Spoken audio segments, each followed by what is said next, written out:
The dive boat rocked gently in the swell as I clipped my diving computer to the D-ring on my buoyancy vest. The familiar weight of the technical gear felt reassuring after months of routine harbor inspections and bridge work. This contract was different. A real historical salvage operation with the potential for significant fines. Computers showing good readings, I called over to Nick, who was wrestling with the tangle of communication cables near the stern, water temps holding at 52 degrees.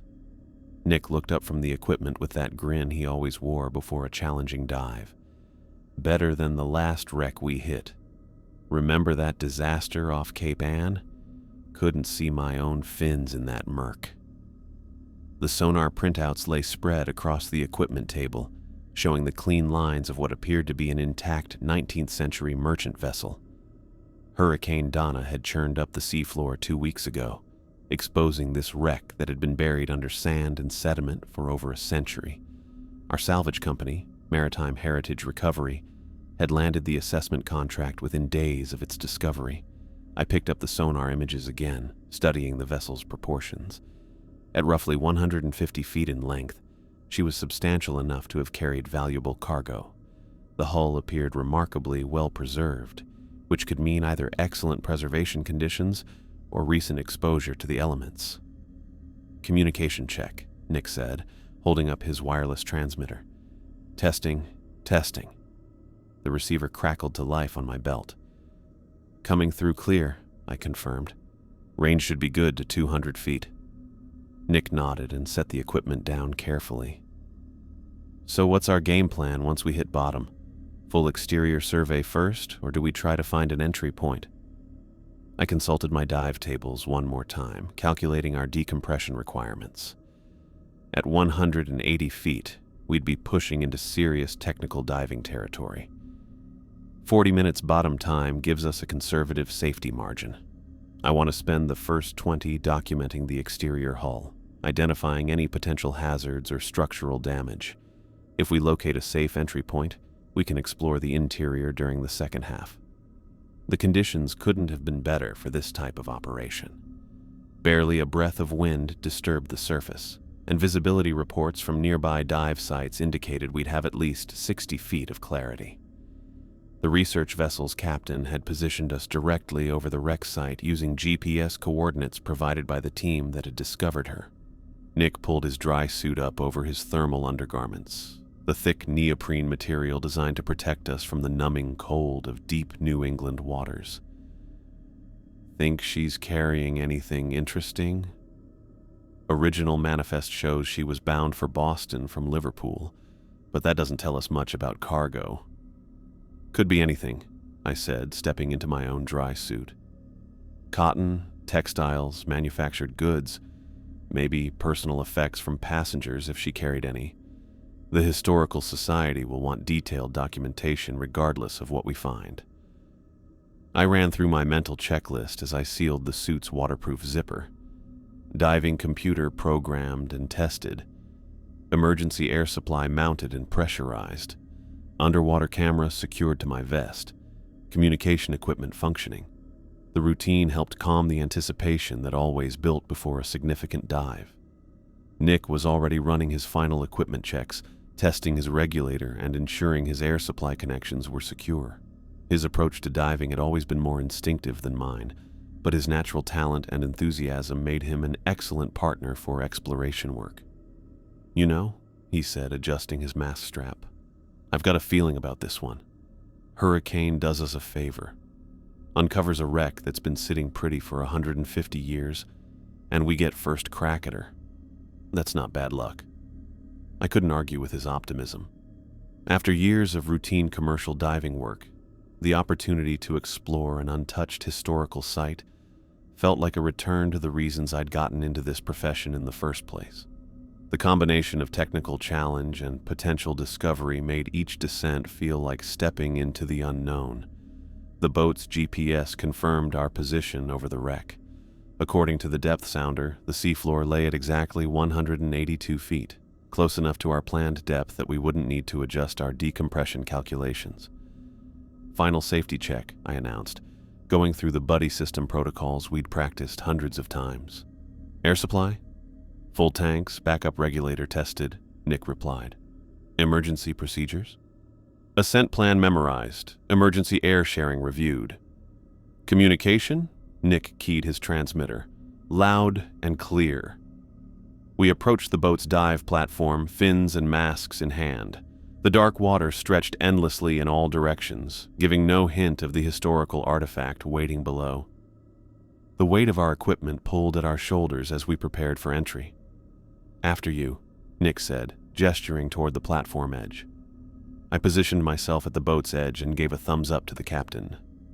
Divers entering the water. Estimated bottom time 40 minutes, total dive time, including decompression stops approximately 70 minutes. The captain acknowledged with a wave and noted our entry time in the dive log. The entry was clean, barely disturbing the calm surface. The familiar rush of cold water around my mask always marked the transition from the world above to the realm below. I hung suspended just beneath the surface, waiting for Nick to join me and running through my mental checklist one final time. Nick splashed down beside me, and we spent a moment adjusting our buoyancy and checking that all equipment remained secure after entry. The communication system crackled to life between us. Ready for descent? Nick's voice came through clearly. Beginning descent, I confirmed. We started our journey downward through crystal clear water that seemed to stretch endlessly into the blue-black depths below. At 20 feet, I paused to equalize the pressure in my ears and check my diving computer. Everything showed normal readings. The descent continued smoothly, both of us maintaining perfect buoyancy control as we dropped through the water column. At 60 feet, the afternoon light from above began to fade noticeably, and I switched on my primary dive light. Nick did the same, the twin beams cutting through the increasingly dark water. My depth gauge showed 120 feet, when the first hints of the seafloor became visible below us. The sandy bottom appeared clean and relatively flat, disturbed only by the dark outline of something massive resting on the ocean floor. At 160 feet, the wreck began to take shape through the gloom. Even from this distance, I could see that the sonar images hadn't done justice to the vessel's remarkable state of preservation. The ship sat upright on the bottom, her hull intact and her basic structure clearly defined. Would you look at that? Nick's voice came through the communication system, filled with the awe that every diver feels when encountering something truly extraordinary. We continued our controlled descent, the mysterious shipwreck growing larger and more detailed with each passing moment. Whatever secrets she held had been waiting in the darkness for more than a century, and we were about to become the first people to lay eyes on her since she'd vanished beneath the waves. The wreck materialized through the dark water, like something from another world entirely. At 180 feet below the surface, what I'd expected to find was the broken skeleton of a 19th century merchant vessel, picked clean by more than a century of marine life and current action. Instead, the ship sat upright on the sandy bottom in a state of preservation that defied everything I knew about underwater archaeology. I adjusted my buoyancy to maintain position about 15 feet above the vessel's deck, my primary dive light sweeping across timber that looked like it had been submerged for months rather than decades. The wood showed no signs of the boring worms that typically reduced shipwrecks to hollow shells within years of sinking. No marine growth clouded the hull's lines or obscured structural details. Even the ship's rigging, though collapsed and tangled across the deck, remained largely intact. Jesus, Mike. Nick's voice crackled through my communication system. Look at this thing. My depth gauge confirmed our position as I swam closer to examine the hull more carefully.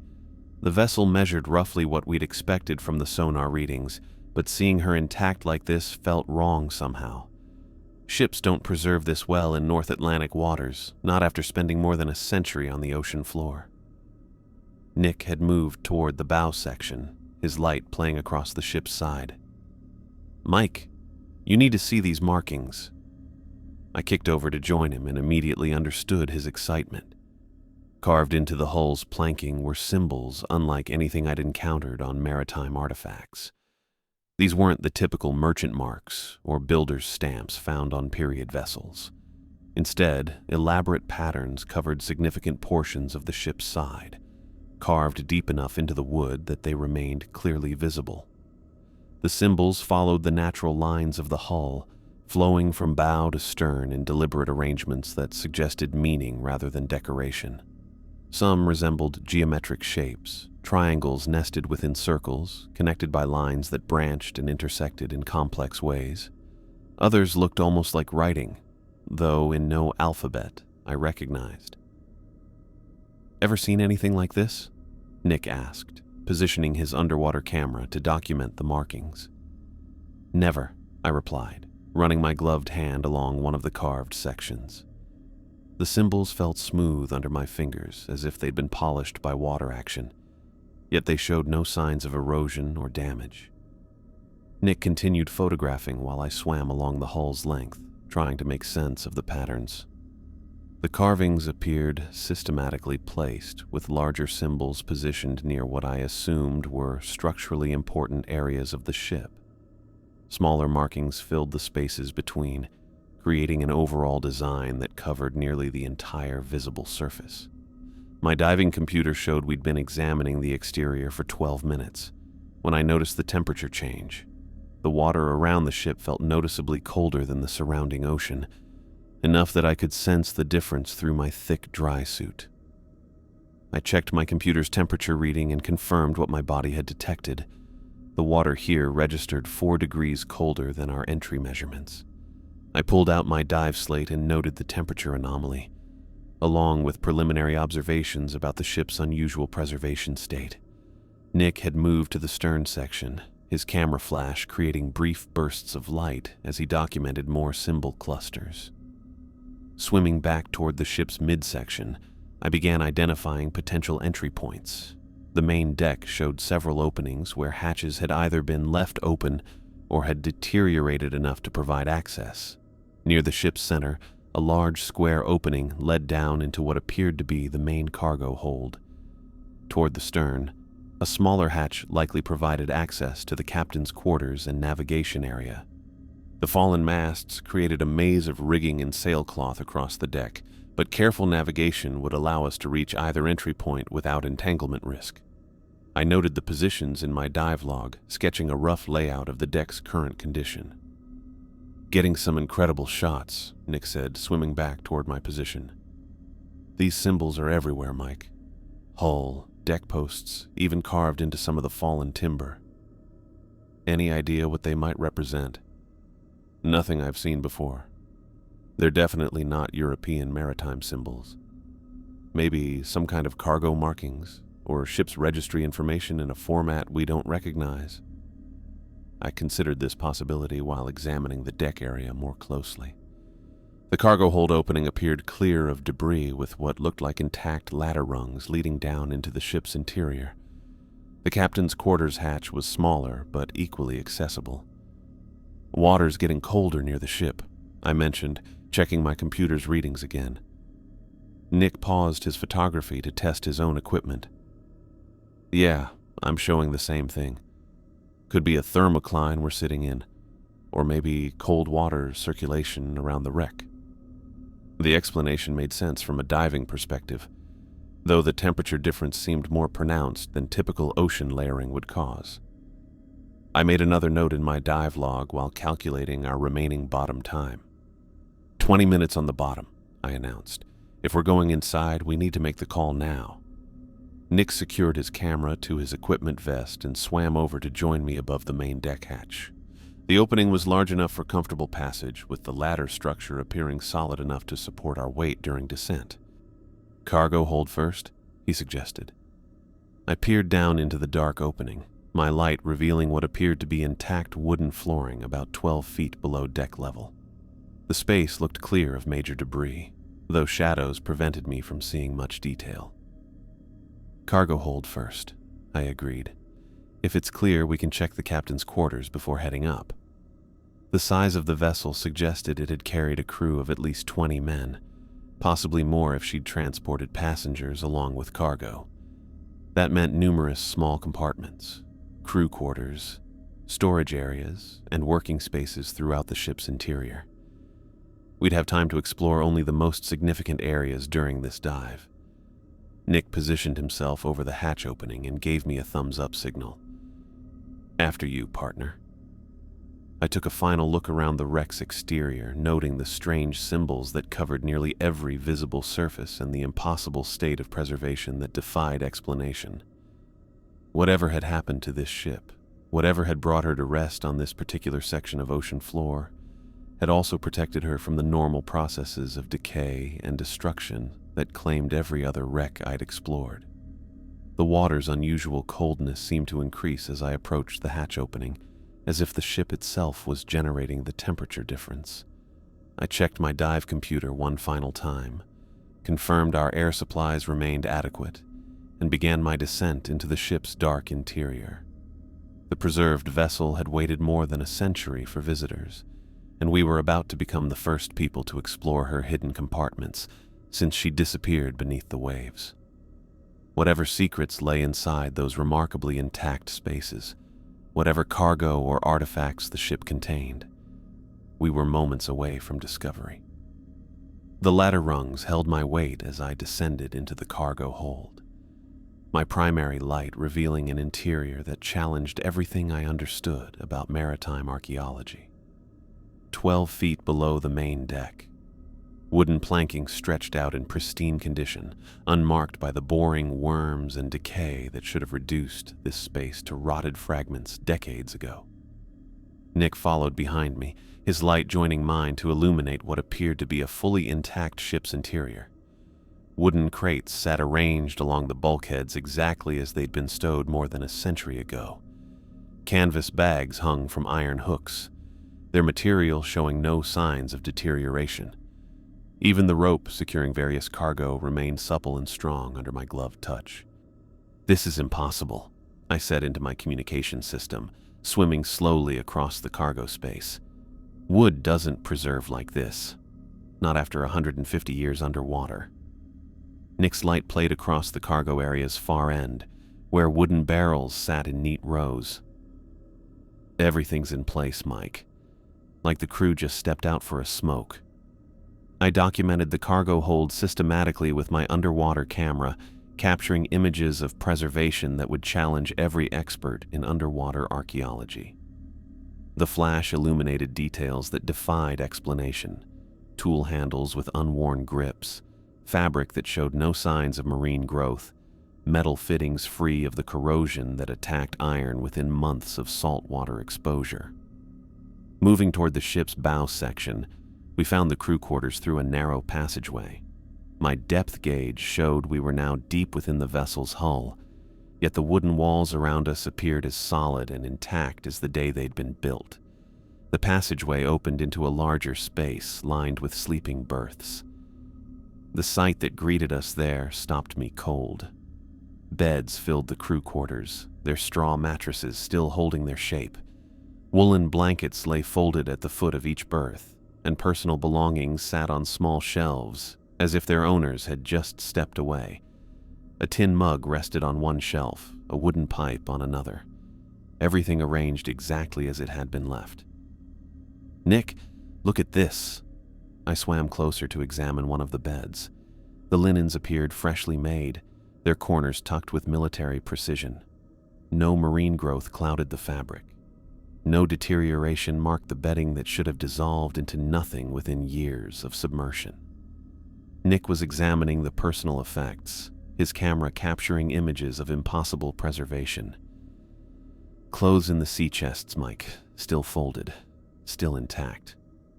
I opened one of the wooden storage boxes, finding garments that felt substantial under my gloved fingers. Wool shirts, canvas trousers, leather boots, all preserved as if they'd been stored in a dry closet rather than sitting on the ocean floor for more than a century. The scientific impossibility of what we were documenting weighed heavily on my mind as we moved through the crew quarters. Every principle of marine archaeology stated that organic materials deteriorated rapidly in saltwater environments. Yet here, Everything remained perfectly preserved in a way that challenged the fundamental laws of underwater decay. "Temperature's dropping again," Nick reported, checking his dive computer. "Down another 3 degrees from when we entered." My own instruments confirmed the reading. The water inside the ship felt noticeably colder than the surrounding ocean, as if the vessel itself was generating the temperature difference. I made notes on my dive slate while swimming toward the galley area. The ship's kitchen revealed another impossible scene. Wooden plates sat arranged on the galley table as if a meal had just been cleared away. Iron pots hung from hooks above a cold stove, their metal surfaces free of rust. Utensils lay neatly arranged in wooden drawers that opened and closed smoothly under my touch. "Someone was cooking when this ship went down," Nick observed, examining what appeared to be food remains in one of the pots. "And it's all still here." I photographed the galley area extensively, documenting the impossible preservation while trying to make sense of what we were seeing. The scene suggested the ship had sunk recently rather than sitting on the ocean floor for over a century. Yet historical records clearly indicated no vessels of this type had been lost in these waters during modern times. Moving toward the ship's navigation area, Nick discovered what appeared to be charts and instruments still arranged on a wooden table. Maps lay spread across the surface, their paper somehow intact despite prolonged underwater exposure. A compass sat in a wooden housing, its brass surface unmarked by corrosion. "Mike, you need to see this logbook." Nick held up a leather-bound book, its pages somehow readable despite being underwater. I swam over to examine the find, noting that the leather cover showed no signs of waterlogging or deterioration. The book opened easily, revealing handwritten entries in black ink that remained clear and legible.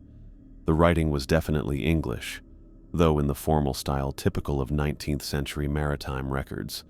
The early entries described routine navigation and weather observations, but as I read further, the content became more unusual. The coordinates recorded in several entries didn't match any shipping routes I recognized from historical records. "These positions don't make sense," I said, studying the navigation entries. "They're placing the ship in areas that weren't part of any known trade routes during that period." Nick photographed each page while I continued reading. The later entries mentioned strange currents and unusual water conditions, along with references to landmarks that didn't appear on any charts from the era. Whatever route this ship had been following, it wasn't one recorded in standard maritime history. As we moved deeper into the ship's interior spaces, I began noticing a smell penetrating my diving mask's seal. The odor was faint but persistent, something like rotting meat mixed with seaweed and decay. In normal circumstances, smells didn't penetrate diving equipment, yet this scent seemed to seep through despite my mask's proper seal. "You getting any weird smells?" I asked Nick through the communication system. "Yeah, actually. Started noticing it a few minutes ago. Thought maybe my gear was malfunctioning." The smell strengthened as we approached the ship's stern section, where the captain's quarters would be located. My dive computer showed unusual readings, not just the continued temperature drop, but fluctuations in depth measurement that didn't match our actual position within the vessel. "Equipment's acting up," Nick reported, tapping his dive computer's display. "Getting some strange readings here." I checked my own instruments and found similar anomalies. The computer's depth reading fluctuated by several feet despite our stable position, and the compass spun slowly without settling on a consistent direction. Yet our air supplies and other critical systems continued functioning normally.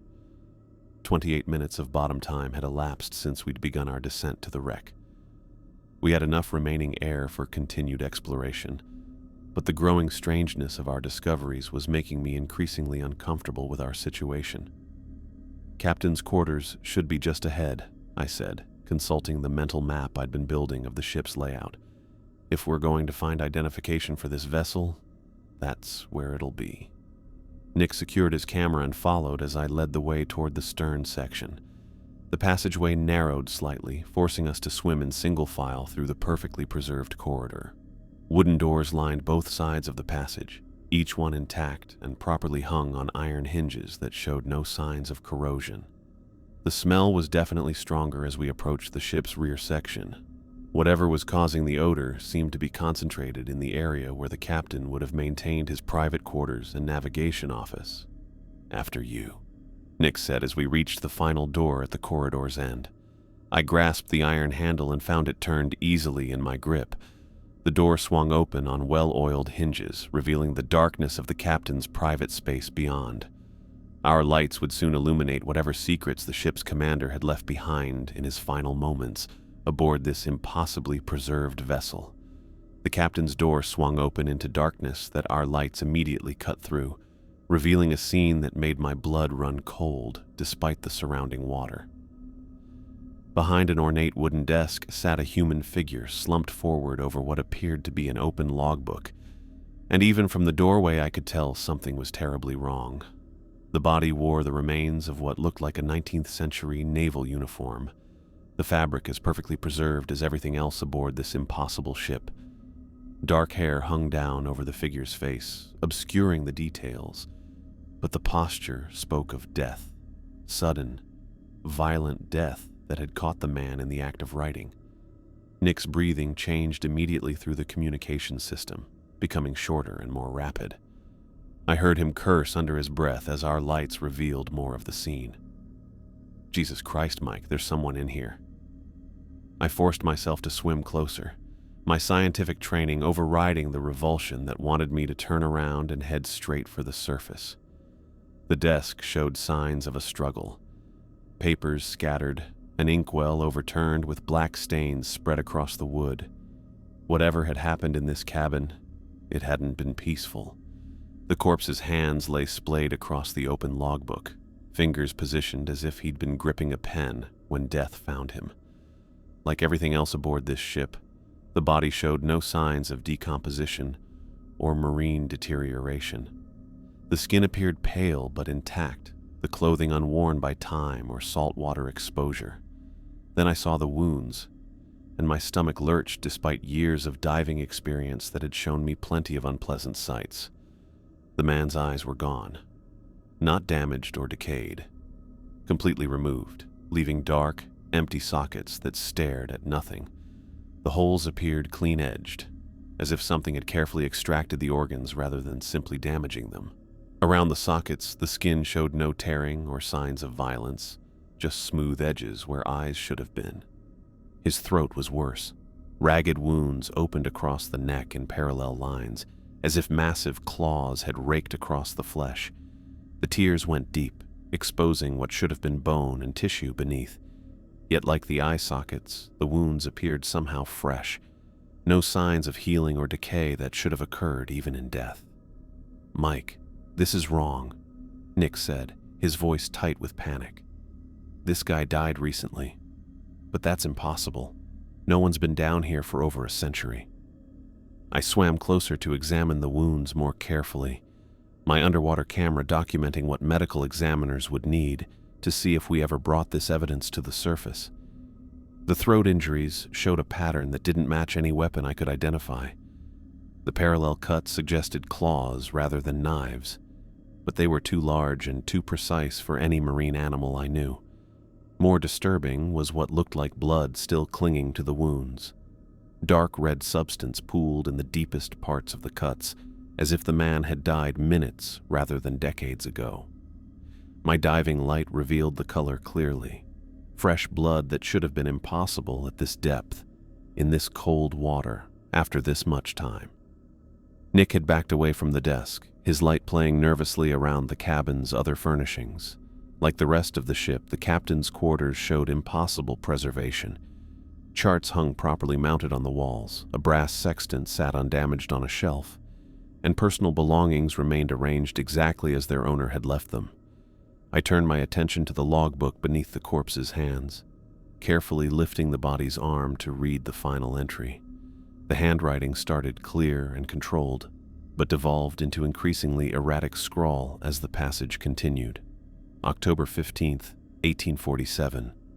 Strange sounds from the cargo hold have continued for 3 days. Wilson and Matthews went below to investigate this morning and have not returned. The crew grows restless and speaks of abandoning ship, though we are far from any known port. The things that make those sounds are not natural. God help us, they are not natural. The symbols we carved upon the hull were meant to protect us, but I fear they have done the opposite. We have opened something that should have remained sealed. The old charts were wrong about these waters. This place exists outside. The entry ended abruptly with a long ink stain trailing across the page, as if the pen had been dragged from the writer's hand. "Nick, look at this," I said, holding my light steady on the logbook. The captain was writing about sounds from the cargo hold when he died. Nick swam back over, though he kept his distance from the corpse. "What kind of sounds?" Before I could answer, I heard them. Faint at first, barely audible through the water and the ship's hull, voices drifted through the captain's quarters. The words weren't in any language I recognized, not English, not Spanish, not any European tongue I'd encountered. The syllables seemed to flow together in patterns that hurt to listen to, as if the sounds themselves were wrong somehow. Beneath the voices came a rhythmic scraping, like metal or claws dragging across wood in deliberate patterns. The noise echoed through the ship's lower sections, seeming to come from multiple directions at once. "You hear that?" I asked, though Nick's rapid breathing through the communication system already answered my question. "Mike, we need to get out of here. Right now." The sounds grew louder, more distinct. I could make out at least 3 different voices speaking in those impossible syllables, accompanied by the scraping that reminded me of the claw marks on the dead captain's throat. Whatever was making those noises was moving through the ship's lower decks, and it sounded like it was getting closer. My diving computer showed 34 minutes of bottom time. We had enough air remaining for continued exploration, but every instinct I'd developed in 15 years of commercial diving screamed at me to begin our ascent immediately. The scientific impossibilities we documented were one thing. Sounds of something alive moving through a century-old shipwreck were something else entirely. "Surface," I said into my communicator. "We're done here." But Nick had moved away from the captain's desk, his light pointing toward the cabin's floor where another hatch led down into the ship's deepest sections. "The sounds are coming from down there," he said, his voice tight with fear but also with the same curiosity that had driven him to explore every wreck we'd ever dived. "Whatever killed this guy, whatever made those wounds, it's still here, Mike." The scraping noises intensified, accompanied by what sounded like heavy movement through water. Something large was moving through the ship's bowels, and the sounds were definitely getting closer to our position. "Nick, we surface now. That's not a request." "Think about it," he said, positioning himself over the lower hatch. "This ship's been sitting here for a century and a half. Whatever's down there has been trapped all this time. We could be looking at a completely unknown species." The voices below grew louder, their alien syllables creating harmonies that made my skin crawl despite the insulation of my dry suit. The sounds weren't random. They followed patterns, rhythms that suggested intelligence and purpose. "That's exactly why we surface," I replied, checking my air supply and preparing to physically drag Nick away from the hatch if necessary. Unknown species that leave claw marks like those on a dead man are not something we investigate with 40 minutes of air remaining and no backup. Nick's breathing had become rapid and shallow, the kind of hyperventilation that led to diving accidents.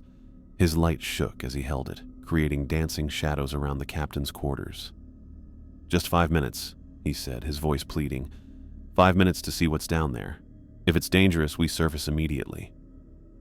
The scraping sounds were now clearly coming from directly below us, as if something was climbing toward our position through the ship's interior. Whatever was making those noises knew we were here, and it was moving to intercept us. Against every rule of safe diving practice, against my better judgment and 15 years of experience that told me to abort the dive immediately, I found myself considering Nick's request. The discovery we'd already made would revolutionize underwater archaeology. If we could document whatever was creating those sounds, whatever had killed the ship's captain and crew, we'd be making the kind of find that defined entire careers. 5 minutes, I said, hating myself for the words even as I spoke them.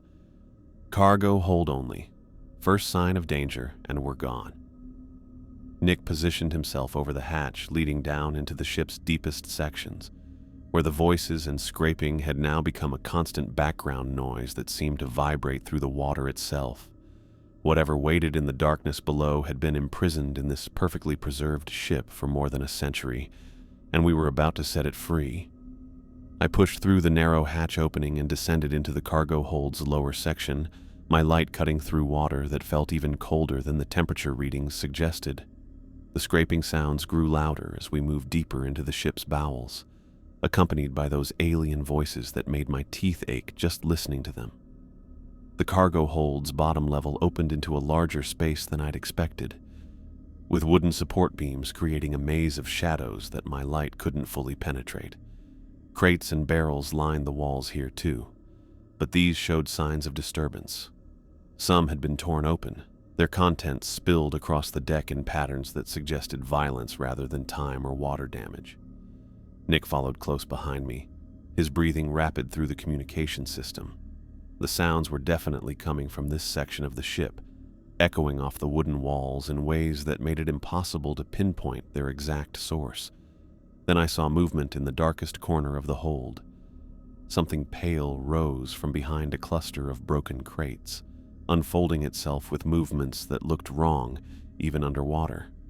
The thing stood 7 feet tall, its frame impossibly thin and stretched, like someone had taken human proportions and pulled them beyond any natural limit. Translucent skin covered the creature's body, so pale I could see dark shapes moving beneath it that might have been organs or something else entirely. Where its face should have had eyes, there was nothing.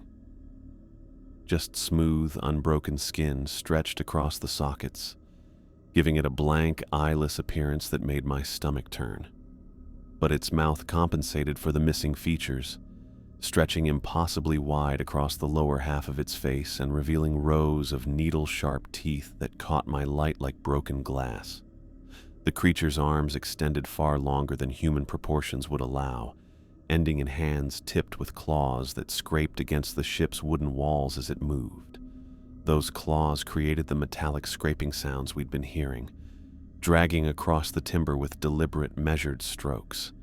It moved through the water with unnatural speed, completely unaffected by the pressure or the resistance that slowed our every movement. No air bubbles escaped from its form. No breathing apparatus supported its existence in these depths. The thing belonged down here in ways that violated every principle of marine biology I understood. Nick's scream cut through the water, transmitted clearly through our communication system as the creature turned toward us. The sound it made in response defied description, a combination of clicking, chittering, and something that might have been laughter if laughter could exist without joy or humanity. The thing lunged toward us with speed that made my reaction time feel glacial. I grabbed Nick's arm, trying to pull him back toward the hatch we'd entered through, but the creature moved faster than anything should be able to move underwater. Its claws reached Nick first. The creature's talons tore through his dry suit like it was made of paper, shredding the thick neoprene and the thermal layers beneath. Dark blood immediately clouded the water around Nick as the claws dug deep into his flesh, finding the soft tissue beneath his ribs with surgical precision. Nick's screams turned into something primal and desperate, transmitted through our communication system in bursts of static and terror. He tried to push away from the creature, but those impossibly long arms wrapped around him with strength that made his struggles look pathetic. I watched in complete horror as the thing dragged Nick away from me, pulling him deeper into the cargo hold's darkest recesses. His light spun wildly as he fought, creating chaotic illumination that revealed glimpses of the creature's pale form, and Nick's blood spreading through the water in dark clouds. The creature's claws found Nick's regulator, tearing the breathing apparatus away from his face with casual violence. His screams cut off abruptly as seawater rushed into his lungs, replaced by the sounds of drowning and the creature's alien chittering as it continued, dragging him into the shadows. I forced myself to move, swimming desperately toward the cargo hold exit, while my mind struggled to process what I'd just witnessed. Behind me, the water disturbances created by the creature's movements sent vibrations through the surrounding liquid that I could feel against my wetsuit. Nick's struggles had stopped. The thing was moving again, its attention now focused on me. I could sense it turning in the water, those eyeless sockets somehow tracking my position as I swam toward the hatch that led back to the upper cargo level. The scraping sounds resumed, claws against wood, as it began pursuing its second victim through the perfectly preserved nightmare of this impossible ship. My dive computer showed critical readings, but nothing mattered except reaching the exit before those claws found my flesh. The creature moved through the water behind me, close enough that I could feel the displacement it created, hunting me through the darkness of a ship that should never have existed. I kicked hard against the cargo hold's wooden framework, pushing myself through the hatch opening and into the ship's main interior spaces. The creature's alien chittering echoed behind me through the water, those impossible syllables that made my skull ache just hearing them. My primary light swept wildly as I swam, creating chaotic illumination across the perfectly preserved corridors that had become a trap rather than an archaeological wonder. The thing was right behind me, moving through the water with speed that defied physics. I could feel the displacement of its passage, the way it cut through the liquid without the resistance that slowed every human movement at these depths. My depth gauge read 178 feet as I reached the main deck level, fighting my way through the fallen rigging that had seemed navigable just minutes earlier. My dive computer's screen blazed with critical warnings. Decompression alarms flashed red across the display, calculating ascent times that assumed gradual, controlled movement to the surface. The device had registered our extended time at depth, factoring in the nitrogen absorption that could kill me if I ascended too quickly. But stopping for decompression meant staying in the water with whatever had just torn Nick apart, and that meant certain death. I broke through the ship's main deck hatch into open ocean, my light immediately swallowed by the vast darkness that surrounded the wreck. The water felt different here, warmer and less oppressive than the unnatural cold that had surrounded the impossible vessel. My equipment began functioning normally again, depth readings stabilizing and temperature measurements returning to expected ranges for these waters. The creature followed me out of the ship, its pale form visible in my peripheral vision as it moved through the water with that wrong, fluid motion that belonged to nightmares rather than marine biology. Those eyeless sockets tracked my position somehow, and its clawed hands reached for my fins as I kicked desperately toward what I hoped was the surface. Then something massive moved in the depths below us. The water itself changed, becoming turbulent with currents that hadn't existed moments before.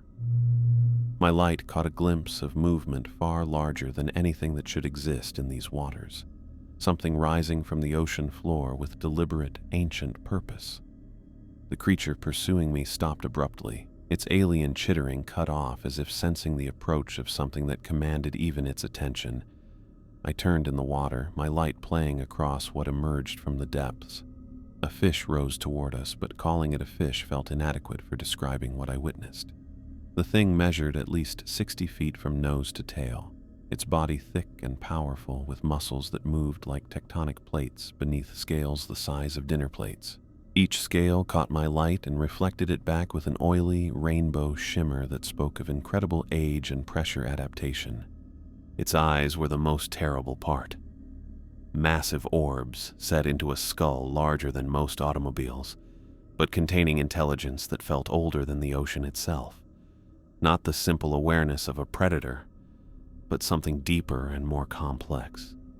As if this creature had witnessed the rise and fall of civilizations from the safety of the deepest waters. The enormous fish opened its mouth, revealing a cavernous space lined with teeth like broken ship anchors. The water around us moved with the suction created by that opening, drawing everything toward the ancient predator's gullet with irresistible force. The eyeless creature that had killed Nick disappeared into that mouth without a sound, sucked into the darkness as if it had never existed. The massive fish's jaws closed with finality that sent vibrations through the surrounding water, and for a moment I floated motionless, staring at this prehistoric survivor that had just saved my life. The giant predator regarded me with one huge eye, and I felt measured by something that had existed in these depths since before humans had ever seen the ocean. The intelligence behind that gaze was vast and alien, but not malevolent. It had acted with purpose, removing a threat that didn't belong in its domain. Then the fish began to sink, descending back toward the ocean floor with the same deliberate motion that had brought it to our rescue.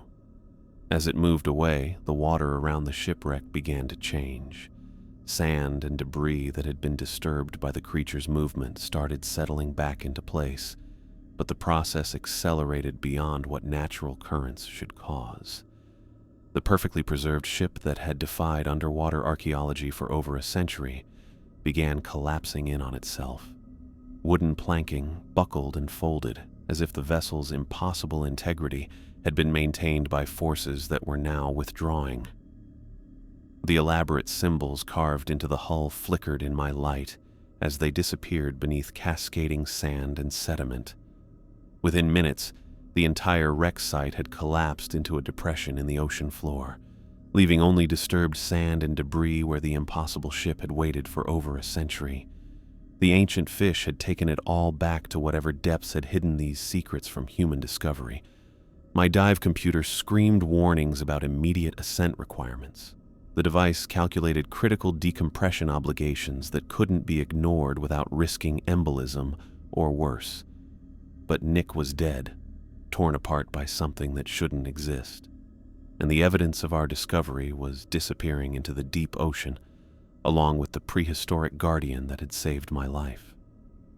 I began swimming toward the surface, ignoring every safety protocol I'd learned in 15 years of commercial diving. The ascent should have been gradual, with multiple decompression stops to allow nitrogen to leave my bloodstream safely. Instead, I kicked upward with desperate strokes, my depth gauge showing numbers dropping far too quickly for safe diving practice. At 120 feet, my equipment registered the rapid pressure change with alarm signals I'd never seen before. At 80 feet, the afternoon light began penetrating the water, enough to see the surface far above.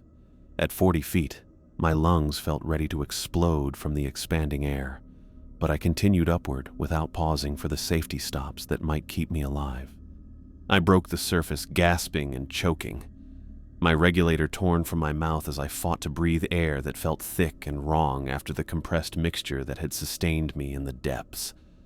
Water poured from my diving mask as I struggled to stay afloat, my buoyancy vest automatically inflating to support my weight.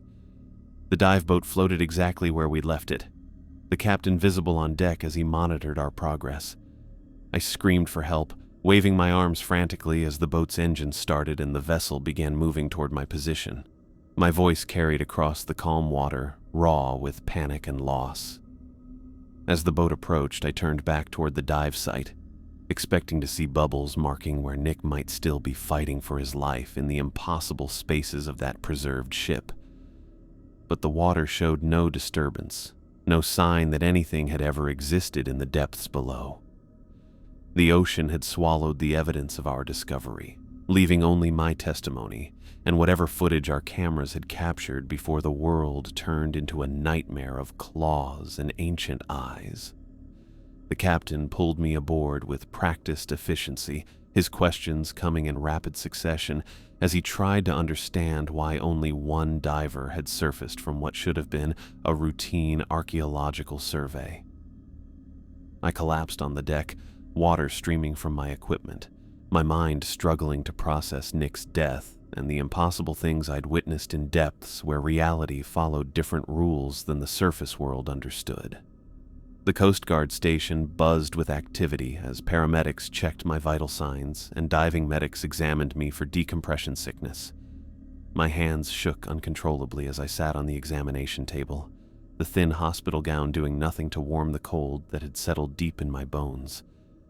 The emergency ascent should have killed me, but my blood work showed no signs of nitrogen embolism or arterial gas blockages that typically resulted from such rapid decompression. Captain Morris had radioed ahead during our return to port, reporting a diving fatality and requesting emergency medical response. The official story was already taking shape before I'd even dried off completely. Equipment failure, diving accident, one survivor. But I knew they'd have questions about why Nick's body was never recovered. The harbor master's office felt cramped with all the personnel conducting their preliminary investigation. Coast Guard officers took my initial statement. Their questions focused on technical details about our diving plan, equipment checks, and bottom time calculations.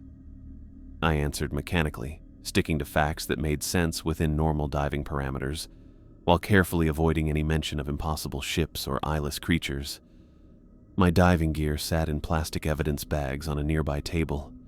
The cameras that had documented everything we'd seen down there, the communication equipment that had recorded Nick's final screams, the computer that had logged our descent into something that shouldn't exist. All of it would be analyzed by investigators trying to piece together a routine diving accident from the fragments of an encounter with something far beyond their understanding. 2 hours after the Coast Guard brought me ashore, the federal agents arrived. They walked into the harbor master's office with the quiet authority of people accustomed to taking control of situations.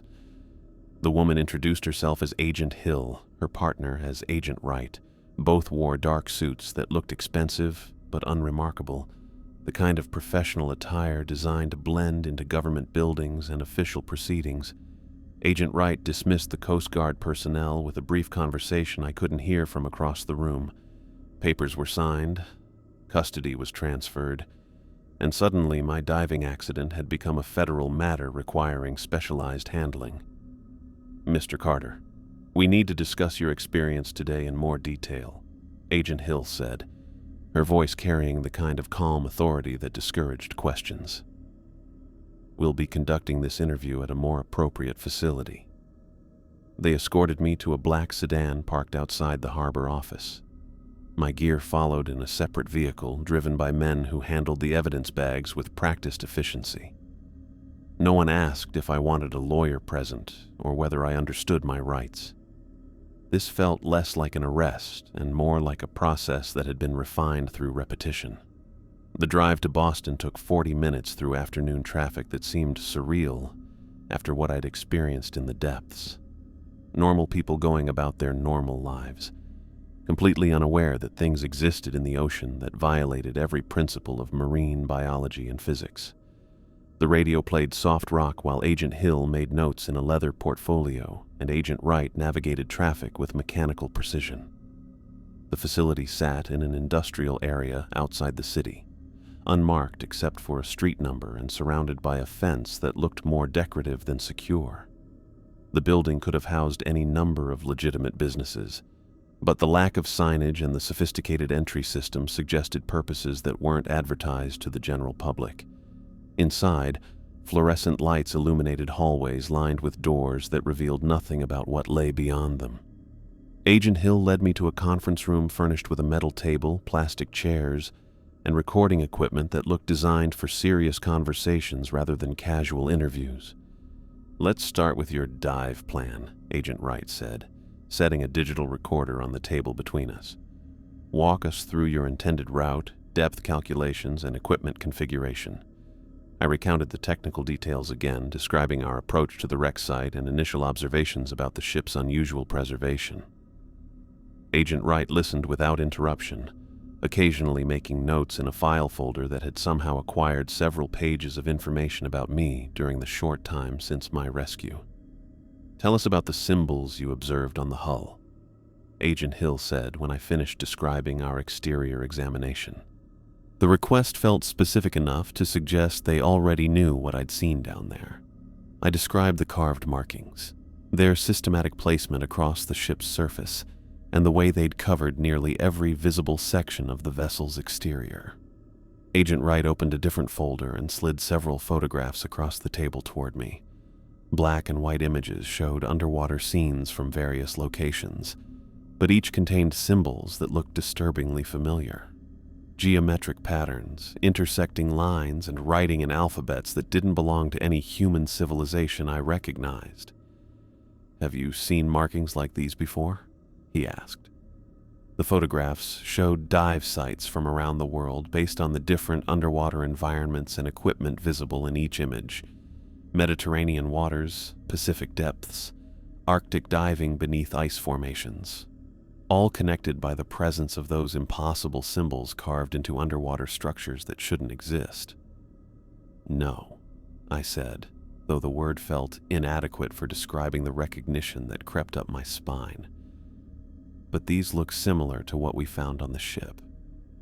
Each of these sites has been connected to unexplained disappearances," Agent Hill said, her matter-of-fact tone suggesting she was reading from familiar material. "Experienced divers who vanished during what should have been routine operations." My throat felt dry as I studied the photographs more carefully. Professional diving equipment, clear water, and proper safety protocols visible in each image. But something had gone wrong at every location, something that had left behind only these carved symbols and missing personnel. "We're confiscating all equipment from your expedition," Agent Wright said, making notes while he spoke. "Cameras, communication devices, dive computers, and logbooks will be retained for analysis." "The footage from our cameras," I started, thinking about the documentation we'd captured of the impossible preservation and the captain's wounds. "Will be classified under national security provisions," Agent Hill finished. "The wreck site you discovered today falls under federal jurisdiction for archaeological and security reasons." They handed me forms to sign, legal documents written in language that made my responsibility clear without explicitly stating what I was agreeing to keep secret. Non-disclosure agreements that referenced penalties for discussing classified archaeological discoveries with unauthorized personnel. The consequences were spelled out in terms that suggested serious legal action rather than simple fines. "Nick's family will want to know what happened," I said, thinking about the phone calls I'd have to make and the explanations I'd have to give. "Nicholas Rodriguez died in a diving accident caused by equipment failure," Agent Hill said, consulting her notes as if reading from an official report. "His regulator malfunctioned at depth, causing rapid air loss and subsequent drowning. No search for his body will be conducted due to current conditions and water depth at the accident site." The clinical description bore no resemblance to what I'd witnessed in the cargo hold of that impossible ship. Nick had been torn apart by something with claws and intelligence, dragged into darkness by a creature that shouldn't exist. But the official record would show mechanical failure and human error, a routine tragedy that claimed experienced divers every year. "You understand that discussing any details beyond this official account would result in serious legal consequences," Agent Wright said, though his tone suggested the consequences extended beyond courtrooms and criminal charges. I signed the papers because refusing didn't seem like an option. The compensation check they provided was substantial enough to suggest this process had been refined through practice, a standard payment for cooperation in matters that required civilian silence. As the interview wound down, Agent Wright leaned back in his chair and studied me with the expression of someone making a final assessment. "The things you encountered today are part of something much larger and more dangerous than a single shipwreck," he said. "Consider yourself fortunate to be sitting here discussing legal documents instead of joining your partner in whatever depths claimed him." The statement felt like both a warning and a threat, confirmation that they knew exactly what had happened in those impossible spaces beneath the ocean's surface. This wasn't their first encounter with creatures that violated marine biology or ships that defied underwater archaeology. Agent Hill gathered the signed documents while Agent Wright shut off the recording equipment. My official statement was complete, my legal obligations established, and my silence purchased through a combination of compensation and intimidation that felt thoroughly professional. They drove me back to the harbor as evening settled over the water. The dive boat was gone, returned to its home port with a cleaned deck and equipment that showed no signs of the morning's planned archaeological survey. Coast Guard personnel had finished their preliminary investigation, filing reports that would show mechanical failure and procedural error rather than encounters with impossible things. I stood on the dock watching the sedan disappear into traffic, officially the sole survivor of a routine diving accident that had claimed my partner's life through equipment malfunction. The water looked peaceful in the fading light, giving no indication that anything unusual had ever disturbed its depths. My phone buzzed with messages from Maritime Heritage Recovery, asking for updates on the survey mission and concerned about reports of a diving fatality. I'd have to call them back, explain the accident, and help them process the loss of an experienced team member who died doing work we'd performed safely hundreds of times before. But I wouldn't tell them about the ship that couldn't exist, the creature with claws and empty eye sockets, or the ancient fish that had saved my life before swallowing the evidence of everything we'd discovered. Those details belonged to classified files and government agencies that specialized in managing encounters with things that challenged human understanding of what lived in the deepest waters. I walked toward my truck, my legs still unsteady from the emergency ascent and the hours of interrogation that had followed. Tomorrow I'd have to make phone calls, attend meetings, and begin the process of returning to normal life after witnessing Nick's death in circumstances that could never be officially acknowledged. The ocean stretched toward the horizon, dark and calm under the evening sky, keeping its secrets beneath waves that had closed over impossible things and carried them back to depths where human discovery couldn't follow. The water around me moved with currents I hadn't felt in 3 years. Clean, glacial melt that carried no salt, no memories of depths where impossible things waited in preserved ships. Iceland's Silfra fissure stretched ahead of us, the gap between continental plates filled with visibility so perfect it felt like flying through liquid crystal. Sarah adjusted her buoyancy beside me, her underwater camera already clicking away at the formations we passed. She'd learned to dive specifically for moments like this.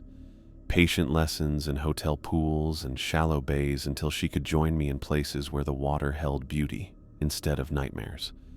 Her auburn hair floated beneath her diving hood, and even through her mask I could see the concentration she brought to framing each shot. The dry suit felt different here than it had during those first terrifying returns to commercial work. Warmer, somehow, though the glacial water registered barely above freezing on my dive computer. This wasn't work diving with safety protocols and bottom time calculations. No harbor inspections or bridge maintenance, no partnership with other divers who knew my reputation, but not my history. Just Sarah and me, 40 feet down between tectonic plates that had been moving apart for millions of years. My breathing settled into the relaxed rhythm I'd thought was lost forever. Deep, controlled draws from the regulator that my body accepted without the shallow panic that had marked my first year back underwater. 3 years of gradual exposure therapy, starting with 10-foot descents in quarries and working up to open ocean dives that lasted only minutes before my nervous system demanded retreat to the surface. But here, suspended between ancient rock formations carved by geological forces beyond human timescales, I felt something approaching peace for the first time since Massachusetts. Sarah moved ahead of me, following the fissure's natural pathway toward a section where colorful algae formations created an underwater garden. Her camera flash illuminated patches of green and orange growth that thrived in water so pure it seemed impossible that anything could live in it. She paused at a particularly striking formation, adjusting her strobes to capture the way filtered light played across the delicate structures. I hung motionless in the water column, just watching her work. The woman who'd stayed with me through months of night terrors and refused job interviews, who'd listened to my official story about equipment failure and Nick's drowning without asking the questions my behavior suggested needed asking, who'd learned diving not because she loved it, but because she understood I needed to find my way back to the water with someone I trusted. Movement caught my attention in my peripheral vision.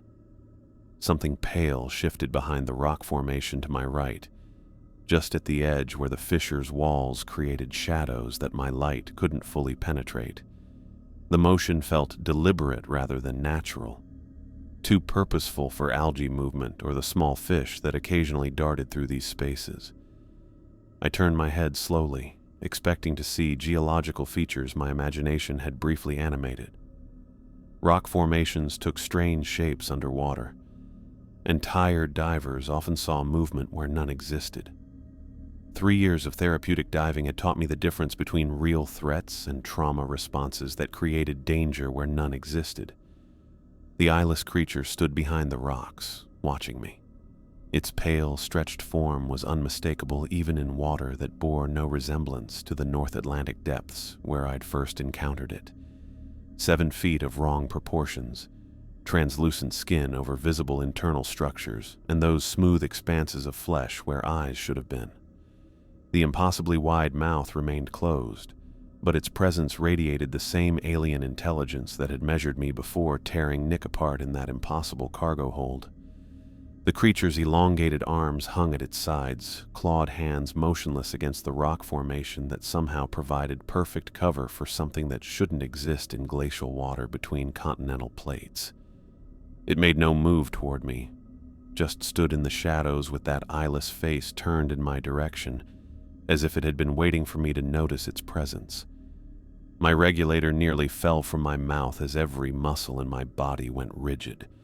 The peaceful breathing pattern shattered into rapid, shallow gasps that fogged my mask and sent nitrogen bubbles streaming toward the surface in panicked bursts. My heart rate spiked so hard I could feel it pounding against my ribs, the rhythm visible on my dive computer as it registered the physiological response to terror. I blinked hard, forcing my eyes closed for several seconds before looking back toward the rock formation. Maybe my mind was playing tricks, creating threats from memories that had been buried but not eliminated by 3 years of careful psychological recovery. When I opened my eyes, empty water stretched between the geological formations, rock walls worn smooth by millions of years of tectonic movement, patches of algae swaying in gentle currents, and the endless clarity that made Silphra famous among divers worldwide. No pale figures, no eyeless faces, no clawed hands that had torn through Nick's equipment like paper. But the panic remained real, flooding my system with adrenaline that made staying underwater feel impossible. My breathing stayed rapid and shallow despite conscious efforts to control it, and my hands shook as I checked my dive computer for depth and time remaining. Sarah noticed my distress immediately. Her camera forgotten, she swam toward me with the smooth efficiency she'd developed during her diving lessons, her eyes visible through her mask as she assessed my condition. She'd seen this before during my early attempts to return to the water, the sudden onset of anxiety that could turn a peaceful dive into an emergency ascent. She positioned herself close enough to make eye contact, her gloved hand reaching out to touch my arm in the calming gesture we'd practiced during training. Her expression asked the question she couldn't voice underwater: whether I needed to surface immediately or could manage a controlled ascent. I pointed upward, indicating my need to end the dive. Sarah nodded without hesitation, checking her own computer before beginning the slow rise toward the surface that would bring us back to a world where creatures with claws couldn't follow. Her presence beside me provided the anchor I needed to maintain some control over the ascent, even as my nervous system screamed for immediate escape from water that had momentarily held impossible things. We broke the surface together, my regulator coming out as I gasped for air that felt thin and inadequate after the controlled environment of my breathing apparatus.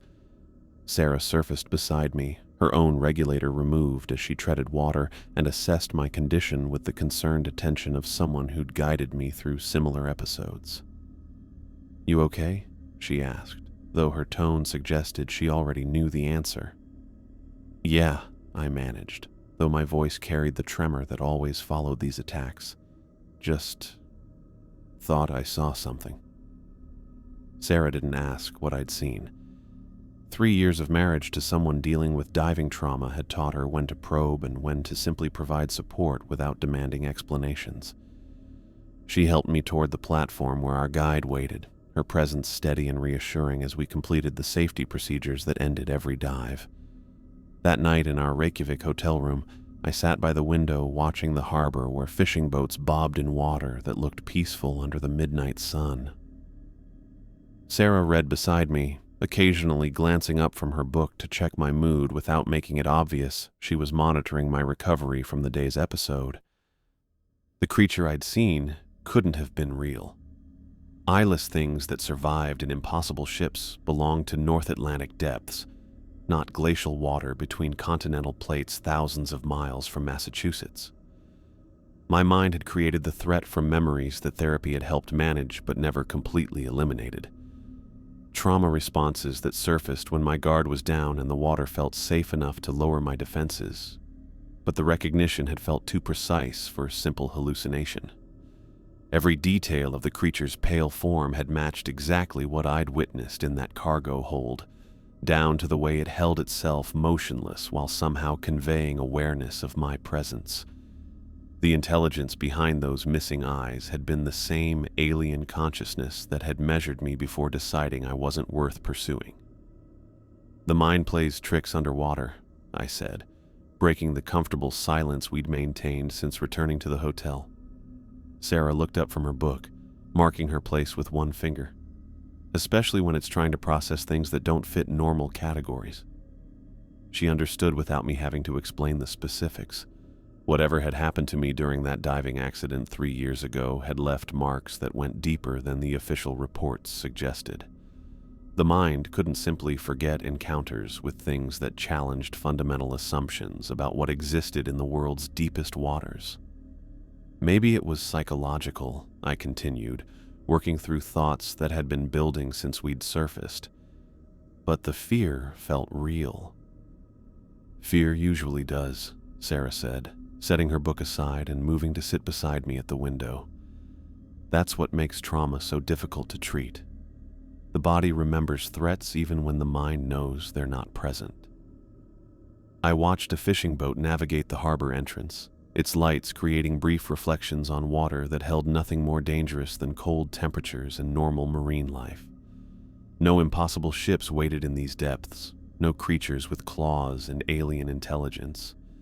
Just fish and rocks and the kind of underwater landscapes that had originally drawn me to diving before I'd learned that some waters held things better left undisturbed.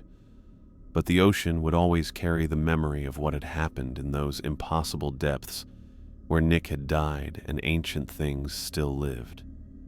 3 years of therapy couldn't erase the knowledge that some experiences left permanent marks, changing the way a person moved through the world and interpreted what they saw in peripheral vision. The water in Silfra had been clean and clear, free of the supernatural contamination that had infected my memories of North Atlantic diving.